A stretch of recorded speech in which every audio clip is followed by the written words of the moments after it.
All right, I'm sitting here with Drew. How you doing? Good, how are you? Good.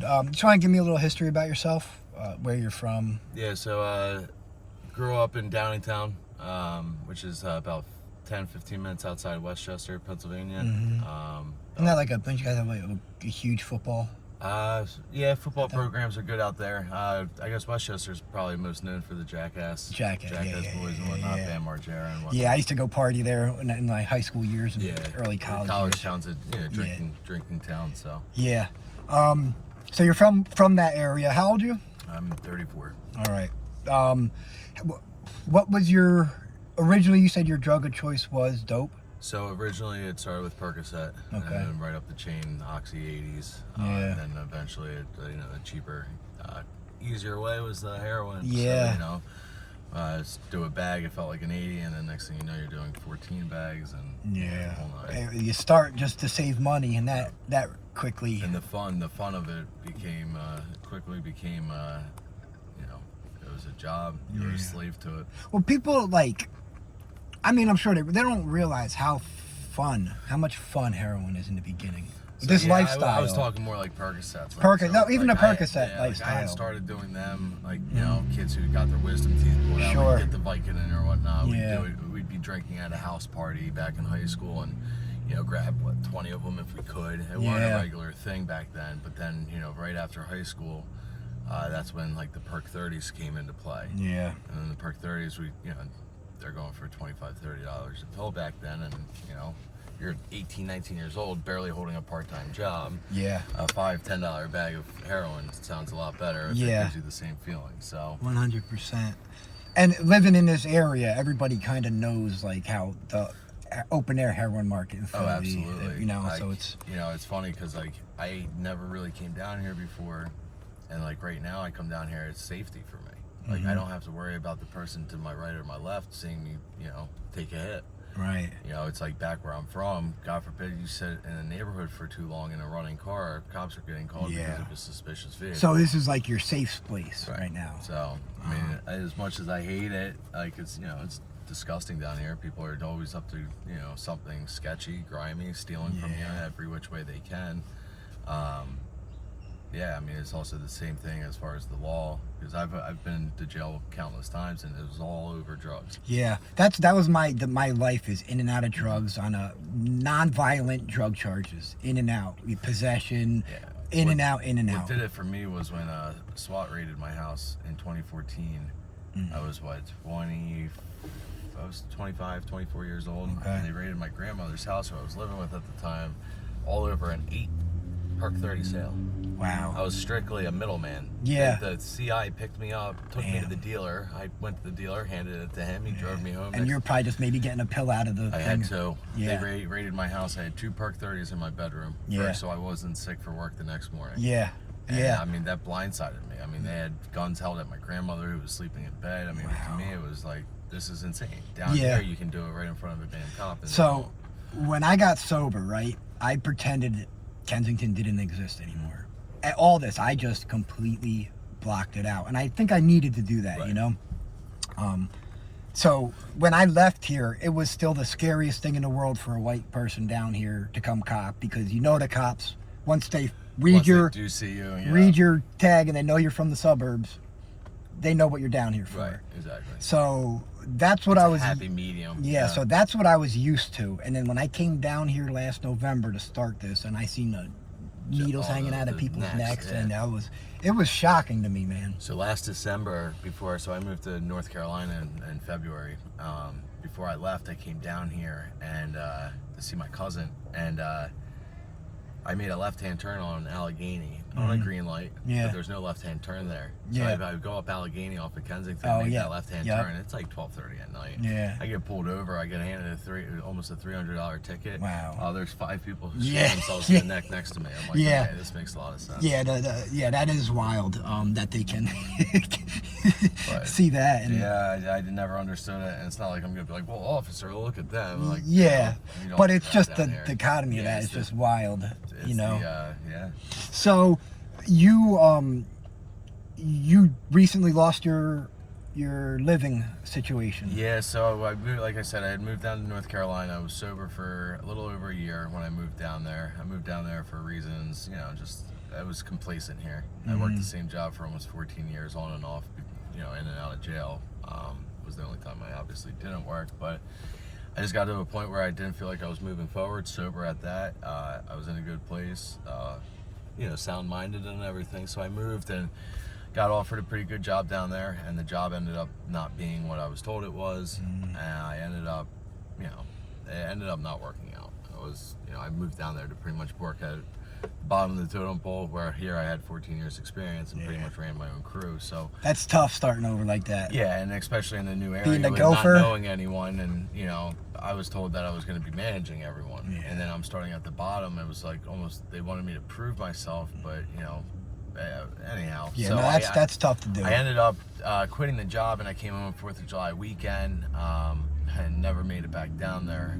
So what had happened was I was given a place to live with a good friend of mine, and about a couple months into it, I've had work up here. That's why I mainly stayed, was immediate work.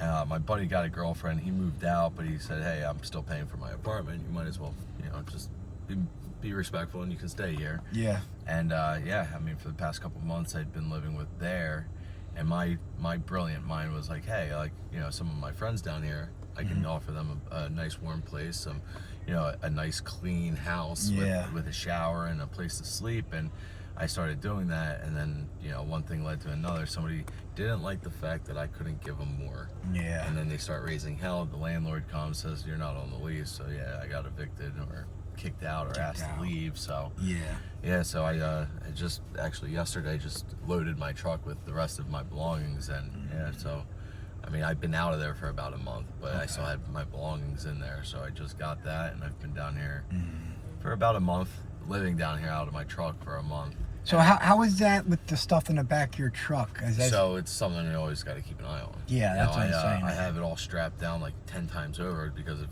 somebody were to want to steal something, they got to undo a bunch of ratchet straps. In the ass, and hopefully I wake up and or somebody I'm close with sees something.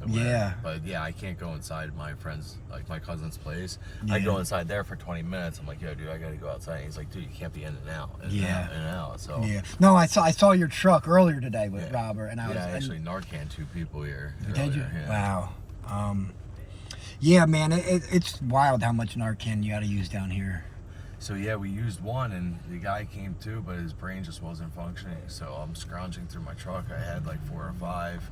Somebody probably stole a couple. They're just not there anymore. So I was luckily able to find 2.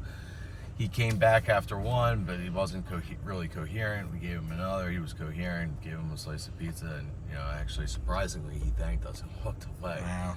Usually you feel like straight. But usually usually they'll want to fight you. It's like, dude, it's like they don't care if they die. They just don't want to fucking hurt. That's a horrible feeling waking up from that. I remember I shit my pants everywhere. It was horrible. You can't dude, you're just coughing, sneezing, sweating.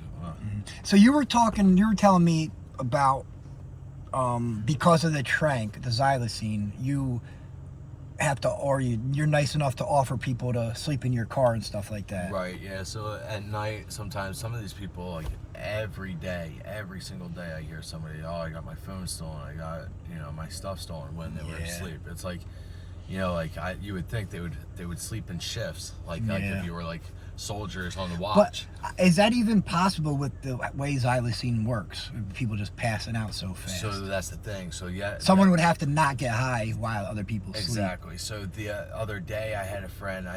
She did it outside the truck, and I said, "Just go to the truck." I immediately saw her starting to fade, and I'm like, "Dude, you have to go to my truck. Leave your stuff here. I will put it in my truck." And she didn't even make it to my truck, which was maybe 20 feet away. She got to the front door and started. She was out. A lot of times, I'll have someone to interview, and they, of course, don't want to be sick to interview, so they let me get high first. I'm like, man, I know what's going to happen. And they're like this. I'll start the interview, and like 90 seconds into it, that's exactly what they're doing.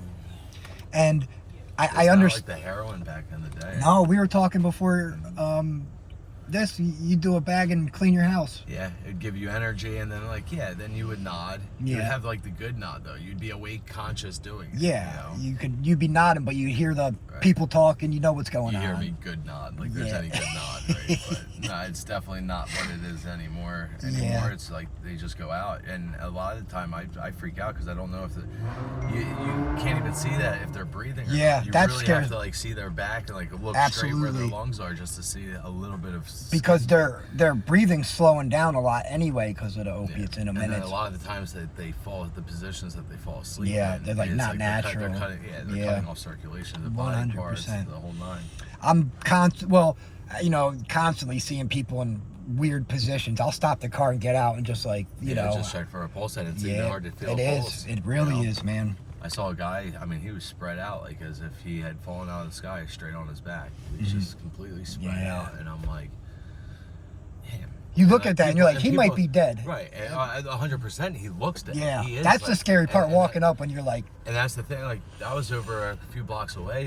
Is usually where I park my car because there's not as many foot traffic. And there's this girl. I mean, I literally sat there. I said, I'm almost positive she's dead. Yeah. I watched 4 people come up. One guy assaulted her, started touching her. The other 2 were grabbing her bags, going through. I mean, dude, they take the most ruthless, like the most senseless things. Yeah. As far as like taking a key that they probably will never find out where that key is. It's to her parents' old house. Or something, like you know? 80 It's miles like, away from right. Kensington. Yeah, It's no, like it all is. the way in Pittsburgh. Like, Yeah.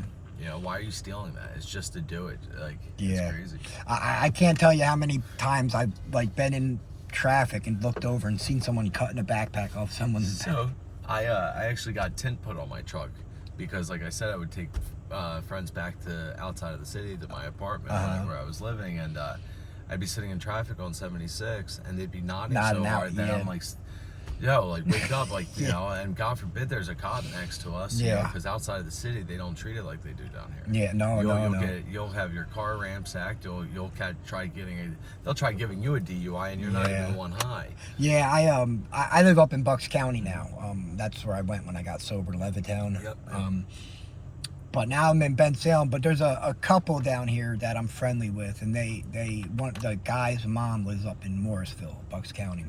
So I drive them. They ask me for a ride home, and I'll drive them. But you're right, man. It's like I get nervous because they're nodding the hell out like hard in my car, and I'll be pull up next to a cop like Jesus. Yeah, it's not even that too. It's like, God forbid I run into like my best friend's parents. Like, Yeah. they'd be like, what the hell? Like, Yeah, they don't see yeah. that stuff on ever. Let alone like I see it on a regular basis. So it's nothing too out of the ordinary for but me. But see, people in the suburbs aren't used to it. I got tint on my truck so Yeah. that they can't see it. You know, Yeah. that these people can just sleep, and I can be at ease for them sleeping. Right, you know? right. So you have completely kicked or knocked out the fentanyl, right? Yeah, I quit doing downers. So there was a time I was telling you I went through kidney failure back in 2020, and I was about 15 and a half, 16 months sober when I went through kidney failure. It was crazy. I woke up July 3rd, 2020, 6:30 in the morning to go to work, and I completely collapsed in my place. 3 hours. I was just like, I mean, imagine the worst blackout on like an acid trip. I literally remember flashbacks of like, So you're like hallucinating and I mean, everything. also Wow. when your kidneys shut down, the doctors told me that the toxins attack your brain. Wow, So yeah. you do like Hallucinate, So I yeah. was literally like in the shower at one point, hoping the cold water would make me coherent. I could not. I had no feeling in my legs, my right leg. So I was falling all over the place. I mean, I was covered in blood. When the cops got there, they drew weapons and thought somebody was in the house that just almost killed me. So I was like, no, just, over here dying. Just, I don't know what's going on. But so I went through that. I was sober. So before that, I had done a prison term, and every time I went to prison, it would like after about a month, I would try to better myself. Yeah. I would try to After the cobwebs clear a little I would bit. try to analyze what went wrong this time, and Yeah. I would just I'd pinpoint the day I relapsed and what led up to that. Why the And it's hell am I back it in was this that cell right girlfriend, now? that relationship. Yeah. I just put too much of my time, effort, and emotions into it. But what it really came down to was I didn't have a support group. Yeah. I didn't support in sobriety is really. Well, so that's the thing. I didn't do any of the programming. So in 2018, I was homeless down here, homeless. Like it was the winter. I mean, I had one change of clothes, backpack, maybe with like an extra pair of jeans in it or something. Luckily, I had a friend who lived in Center City, who would he'd let me come when his girlfriend would go to work. During the day, he would let me come rest, take a shower, do laundry, you know. So, and he would, you know, give me like a ramen noodle or whatnot. Yeah. He kept me. Those people keep us alive, and you don't realize. You know what I mean? Well, so it's crazy because he was sober at the time, but he still was so addicted to this lifestyle. He would come down. He would take the L down here with me to come get a haircut while giving me $10-15 to go get well. So people are addicted to the lifestyle and the drugs. Well, so like right now, like I smoke crack. Okay. And you know, it really doesn't. Now, real quick, are you noticing fentanyl in the crack down here? So where I go, no, but other places, yes. Okay. So I actually just tested myself 3 days ago for Xylazine and fentanyl, and I came up negative for you. Wow, that's good. So and I did that because I'm having I'm having a rash, like lesions on my skin. The sores, like the sores that most people. I seen a couple on your hands, well, but like, dude, my let me see. like, dude, Yeah, it's crazy. I've been to the doctor every month since March. I've been prescribed 5 different antibiotics. I've been treated for staph infection twice, MRSA 1 month, mites or like chiggers they call it. Yeah. Because I thought maybe I got it from my dog or whatnot. Sure. I've been to urgent care once. I've been to my doctor 3 times. My doctor's actually currently mad at me because I just broke my phone about 2 weeks ago. I just got a phone last night, so I went almost 12 days without a phone. Yeah. So I had no contacts, you know, and when that happens, my whole life was shut down. Yeah. So he's calling, leaving me a message like, dude, you haven't followed up with the specialist. You haven't gotten your blood work done. He actually called me about 3 Fridays ago. This Friday will be about a month ago. I had a FaceTime with him. Yeah. And he's like, I'm honestly really worried about you at this point. We have no idea what this is. Wow. And it's because like the craziest thing is, and every single person who knows me down here goes, the craziest thing is you don't even shoot up. Yeah. See, that's what's the scary part. Well, so when I used to shoot up, like I've had 1 abscess before, like right here, and it was back in 2017, right before I was homeless. It was bad, you know. It grew. It was a big ass abscess. It broke open. It drained itself. Thank God. But like, I mean, I definitely should have gone to a hospital. But you're so caught up in the addiction. I have friends out here that need, like, you know, that infection's going. You're gonna have to get it amputated if you don't get it addressed, and they won't. I deal with it. They won't go. And I interviewed a guy here so yesterday. About being He's sick. probably here. He's probably down here still. He probably smelled still like a sitting. dead body. Oh, 100%. So luckily these don't smell. They don't really hurt too bad. The craziest thing is though, I had one, if you can see here on my leg. Yeah. About 2 months ago, I could not walk. My leg was so swollen. And that's like where the white head guard is that it came out. So I went to urgent care, and the doctor came skipping in. Abscess. I hear somebody's got an abscess. He loves breaking it. He loves draining them.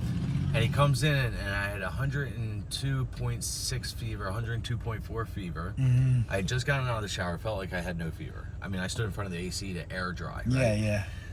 I go to the urgent care. The guy's like, I'm not touching it. You need to go to the hospital and go into immediate surgery because when he felt it, it literally was my entire thigh. Holy crap. And it ended up becoming, he diagnosed it as pyomyolysis or myopyolysis, which is an infection of the skeletal muscle. Wow. So how am I getting an infection on the skeletal muscle when I don't even inject anything that deep, right? So this really, I actually remember I was at work, which I do lawn care, so I spray pesticides, herbicides, stuff like that. Yeah. And I remember popping a little ingrown hair, and it literally popped like, you know, a little pop. Thighs always hurt a little bit. Yeah. And then 2 days later, I mean, this thing came like full force. I was like, I mean, I couldn't walk for 4 days, literally. Crazy. So that went away. It did end up. I told the doc, "Hey, listen, I can't go into surgery and be out of work for 6 weeks. I don't have family that support me. When I went through kidney failure, I think my parents didn't even bring me a meal. They brought me to the doctor one time because I was literally throwing up to nonstop. I couldn't even drive. Yeah. I did dialysis for like 6 weeks. didn't have anybody driving. I'd be driving home from dialysis, throwing out the window. Man. And I was completely sober at that point. But what I was getting at was when I got through all that, my kidneys started, functioning again. Luckily, they did come back. I just kept complaining how I'm not getting sleep. And the weight differential, I went from 194 sober, that's about the standing weight that I'm at, around 194, 204. I went to 278 overnight. Holy crap. And then within 2 weeks, I was down to 174. So I had lost over 100 pounds in a 2-week frame. So that toll on my body, I mean, it just hurt. I bet, and the kidneys too. I mean, I now understand why in boxing they do the kidney shots. Oh, yeah. I just never felt a pain like that before. And kidney punch hurts, man. so they prescribed me to a low-dose Percocet. Now, I'm talking to my sponsor at the time, and as long as you take them as prescribed, it's not considered a relapse, this, that, and the third, whatever. I mean, I know me. I put a drug in my body. It does not. I do not stop until they're gone or you're in jail. Yeah. Exactly. Even when they're gone, I find more. So luckily I did not go back to jail. I eventually did, but not at the time. I did the fentanyl. I did press 30s. So I'm on probation, so I got perk 5s prescribed to me. They don't test the milligrams, so I'll do a perk 30. Well, here they are pressed with fentanyl. And you said you didn't realize it at the time. No, I had no idea they even did this. I mean, I may have heard it in the wind in jail of like a year, and actually probably not, because I got out of jail in 2015, the end of 2015. So that was just when it was all starting. It was all just starting. Yeah, that's so I never, brand new. And then I was sober for a while. So I never heard, maybe in a meeting I would hear somebody talk about it, but I went to AA, so a lot of time drug talk wasn't open aired like that. It's just considered drinking, whatever, or it's dry cousins. And so when I did it, and I just wake up on the floor, wake up sitting on the bed, like, how did I even end up So it here? was that much stronger. Oh, it was. It would just I knock you on wouldn't your even ass. say stronger. It was just like it knocks you out. I mean, think about it, Xannies. I never had a tolerance for Xannies. Hence why I never did them. I mean, I took a bar one time, and there was a dance party literally on top of me at our college house in Westchester. The next day, I find out, like, oh, Andrew, like, you were out last night. We literally had 3 girls were dancing on top of you, and I'm on the couch. That's a Xanny story. That was a Xanny, right? So, like, now this stuff, Xanny, like, I can tell you back when I fell asleep, what part of the movie we were watching when I fell asleep. Well, with this stuff, I can't tell you how I even got in that room. And when you wake up, are you, like, starting withdrawal then? Oh, 100%. I would wake up. It was literally, this was the process. Wake up, get high, fall asleep, wake up, wake up, withdrawal, get high, Jesus sleep. Christ. Wake up, withdrawal, get high, sleep.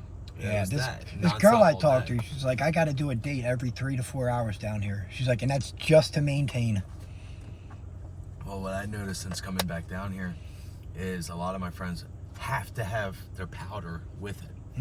So is that so they don't sleep or something? Is that what they're telling you, saying that? Right. So that's what I originally think. That's what was the intention. I'll off balance the Tranq, so I get high but won't be asleep. Now I've seen a few people not fall out, but they're doing dustings. And I mean, I had a friend a couple weeks ago who stayed at my place. She literally had a bag last her probably 5 or 6 shots. Now, back in the day, I'm doing 5-6 bag shots. She has a bag lasting her 5, and she was probably she was probably awake total of 4 hours in the 24 hours. Wow. I mean, she even came up and was like, look how big this bag is. I was like, that's insane. I mean, thing was like not even the bottom square, it was the entire thing. Wow. And just a sprinkle would put her out for at least an hour, hour and a half. Crazy stuff, man. Crazy stuff. It's just a whole different game. I mean, it really is. And it's like, this morning I was actually sitting here and I heard maybe somebody else like on some sort of talk show or whatnot at the end of the block talking I guess he was talking to somebody through his car, and I could overhear, and he was kind of going at like the fact that it's crazy and it's never going to change unless the politicians and people do about it. Mind you not, look at where we are. We're in between a block radius between 2 schools. There's a school right there. Straight ahead. There's a school right behind us. There's a school right behind. And I sit here along with everybody else, and we'll get high, kids don't necessarily walk down these blocks because I think they know to stay away. And Yeah. I've been on blocks before too when kids walk down. They'll call it out. Yeah. Kids on the block, and everybody Yeah. will put their stuff away respectfully. It's right? still fucked up for the kids to have to see this stuff, 100%. man. But you think about it, we're completely in a school zone. Yeah. 2 school zones. That's a technically. felony right there for having And we're drugs. getting high. It's completely Yeah. like nobody's even here Yeah. addressing it. I have my felony because I got caught in a school zone selling pot. That's, you know what I mean? But so I get what you're saying. But That is it's crazy. just crazy that we're sitting here smoking crack, shooting dope, and Yeah. it's like, I wouldn't even say it's dope anymore. I mean, like, we were talking about, like we said earlier, it gave you energy. Now it just puts you out, and it's, Yeah. you know, I looked up last night to see if Xylazine was even, somebody was like, well, you know, they don't even, can you get a DUI from Xylazine? And I was like, absolutely. Yeah, hell yeah, you can. And they're like, well, is it even deemed a drug? I said, well, there's drug tests for it. Yeah. I'm sure that. Oh, it is now. Yeah, they in rescheduled 2017. it. Yeah. 2017, I know Shapiro, I guess the governor or the mayor. Who's or the whatnot. district attorney then? Yeah, and he's the mayor now. He was pressing for it to be a Yeah. controlled substance. I guess the Schedule 2. But you know, heroin's a controlled substance. You get that. I don't think that shit works. But See, that's the thing too. I think back in the day, there were some times where, I mean, I had both my DUI, actually one of my DUIs from heroin. Yeah. I fell asleep. I went across oncoming traffic and hit a telephone pole head on. Luckily, I didn't hit anybody, but yeah, you got lucky. I woke up on the other side of the road, smashed head first into a telephone pole, and Mine was I drove into a CVS when I nodded out heroin. So that's heroin. Now, if you take our word for it, this stuff, which is the truth, this stuff is 100 times stronger than that. Yeah, wild. I could not imagine. I started coming down here before hanging out down here. I started coming down here with a friend who would relapse it. She'd relapse every 2 weeks. Yeah. And I would literally specifically either drive her myself because it's just not safe. Yeah. There was one time where I met her down here. I was already down here and she came down here. She's like, I'm relapsing tonight. I was like, all right, well, where are you? I'm coming to meet you. I drove home with her. I mean, luckily she was good enough, but dude, she was swerving. Yeah, and it's just like, dude, it's like just a thing. I think that's why a lot of people just stay down here now because of how strong these I drugs know. are. I have 4 friends off the top of my head that have warrants that stay down here because as long as they stay inside of their apartment, They're good. And they go cop. Yep. It's a fluke if they get stopped and even ID'd. Yeah. Other than that, they're safe. It's a safe haven, like I said before. Yeah. I come down here so I don't have to worry about, you know, Miss Peterson and Miss Scully over here. Miss Karen calling the cops on you. Karen and Linda over here. Yeah. Eyeballing me, and even if I'm not getting high, I'm sitting in my truck. I'm sure I look to them like a little bit of a drug addict. Yeah. You know, even though I think they clean People up very love to judge too, and though. that's the thing. It's like, you know, even my attitude when I'm on drugs, obviously I'm a little bit more flagrant, like a little bit more like I don't Outgoing. Yeah, well, I don't care. Oh, okay, So, I like, can see what you're saying. I'll Yeah, speak yeah. my mind a little Yeah, bit yeah, more yeah. I got you. getting high than I would be. I'm not as I'm a little bit more Reserved. ignorant. Yeah, So, when you're like, sober. Yeah, I got you saying. So even with that being said, like, you know, like my neighbor called the cops on me. Hence probably one of the reasons why I got asked to leave was because my friend was talking to herself while she was getting high. I'm literally sitting on the bed, didn't even say a word. Yeah. She ends up nodding out. Cops are banging at the door. What the hell for? The neighbor, just in her head, thought when she was talking to herself, somehow she was having a conversation with herself. High. Yeah. And my neighbor somehow interpreted that as we were having a domestic dispute. Craziness. And I was trying to tell the cops I hadn't even said a word in the past half hour. She's going on a rant about God knows what, some little miniature elves or something. And it's madness. like, you know, but here's that judging, and here's that, you know, I believe he's doing this, or I probably went outside and took a hit of crack or something in my truck, and though they may not have seen me, they knew I was up to something, and they just, that's the outside of Kensington. Around here, I don't even think calling the cops unless it's a gunshot. Yeah. That's the only time gunshot or somebody's getting beat the hell up. That's the only time I ever see cops getting called. Absolutely. Well, listen, I appreciate you taking the time to do this. I really do. I hopefully I can do follow-ups with you guys in the future, and hopefully you guys will get sober and all that good stuff. You know. I still have a pretty good mind. Like I know my way out is to get sober. Yeah, you got a sharp mind just talking to you. I can tell you that. So I appreciate you doing this. I wish you luck, and I will bring you down a tent. I got you on that. You said you guys need a tent. Yeah. All right, I got you. Awesome. Appreciate All right, it. have a good day. You too.